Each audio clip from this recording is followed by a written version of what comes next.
Amur Falcon gi migratory route naina naba mathangtha November gi anganba sarukta uchek ani khangatuna satellite transmitter tech tawgadori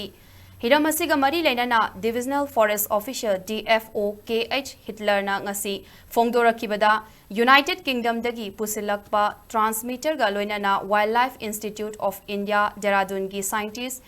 F Dr. Suresh Kumar na Tamenglong da thunglabaga satellite transmitter tech tawbagi thabak paikhat-lagani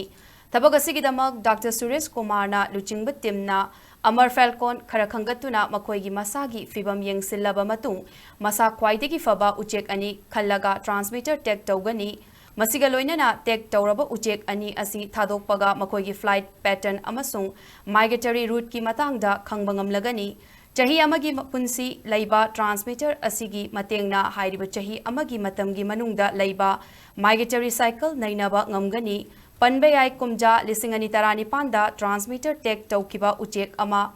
numit manganiga pung nipan changna kilometer Lising mangaga chatret lap na paiduna Somalia da thungki Hauzik faubada Tamenglong district ki umangi saruk oiba ayamba mafam Singda Amur Falcon Lakh amaga Lising ni fumathoigi Mathakta Youraktuna Leire hairi Amaromda uchek makhal asibu yokhatnabagi pandamda mamang chahi singda pangthokibagum chahi asidasu Forest Department asinduna November gi ani shuba chayolda Amur Falcon Festival pangthoknanaba thaurang tawri